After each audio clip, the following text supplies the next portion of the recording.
front seat of a bus when black people weren't allowed to sit in the front seat.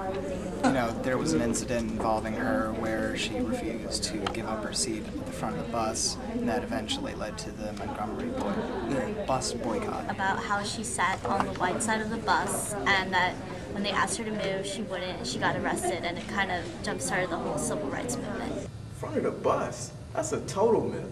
Rosa Parks corrects the myth herself in an interview by saying, "I did not sit on the front of the bus. I took a seat with the man who was next to the window. The first seat that was allowed for colored people to sit in." She sat on a bus, you know, it was chilling, you know, it was hot, you know what I'm saying, she was tired, you know. She wasn't sitting in the front necessarily, but you know, white people trying to make her get up, you know, it wasn't fair, you know, that's what I learned. Rosa Parks was tired? At least that's how the event has been retold many times and recorded in our history books. But there's a misconception here. I mean, Rosa Parks was physically tired, but no more than any other worker. In fact, under other circumstances, she would have given up her seat for a child or an elderly person. But this time, she was involved in strategic planning of the NAACP, challenging the segregated bus policy. Parks was the secretary of this activist group and a great candidate to serve as plaintiff in court. Spearheaded the civil rights movement with her decision to not back down and to sit where she wanted to on the bus, and that spearheaded the Montgomery bus boycott. Things kind of triggered from there. She was one of the first black women to take a stand and sit on the front of the bus and not move when the bus driver told her to move to the back of the bus or get off.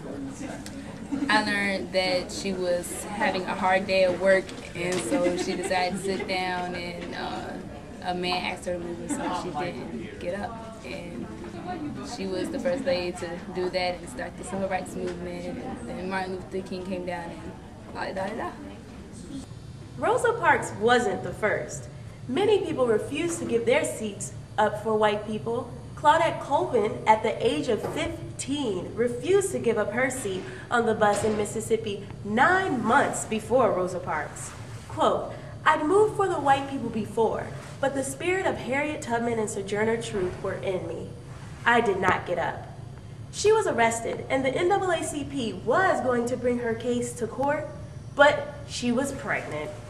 They felt she wasn't such a good candidate, so she didn't get the same media attention and praise for her rebellion.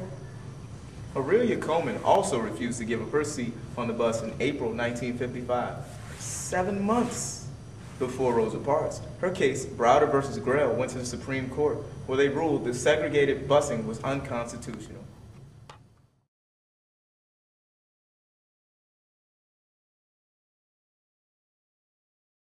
Black history has been almost completely ignored in this country. And I say black history because there are African Americans, there are Caribbean Americans, there are blacks from Canada.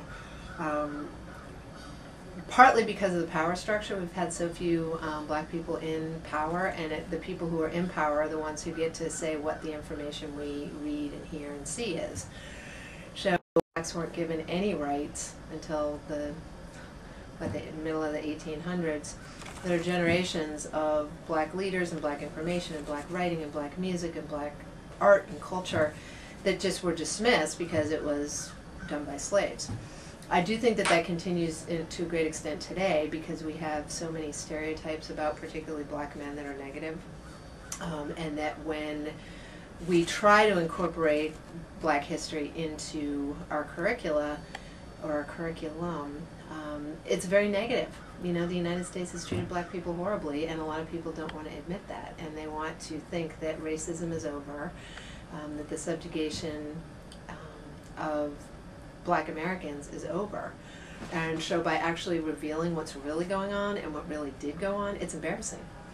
So when it comes to history books in the school, the American Historical Society actually has a committee that's done a lot of research on this, so that would be a source where you would find out more than what I know.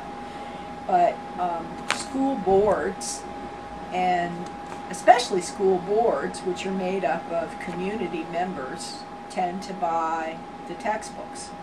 And they're going to buy the textbooks that reflect the point of view that they want their children to hear. And our nation's narrative of patriotism and the founding of the country and a lot of other things is still very influenced by what great white men did and supposedly did, like the main narrative at Colonial Williamsburg is still that. Having a black perspective in this context is very difficult and wrong. I think it's misrepresenting, it's a misrepresentation of the diversity of black experiences to say there's one black thought. And so I think things have changed. Things have opened up. You know, I don't want to sound too optimistic, but I think, you know, when you look at the interestingly enough, the election of Barack Obama says that people are willing to share the narrative that it's possible to create an integrated narrative, to blend our voices.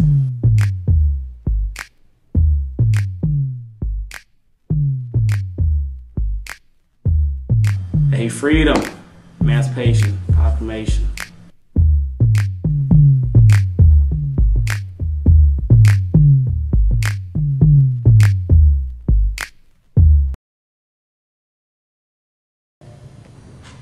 I'm sorry, I'm just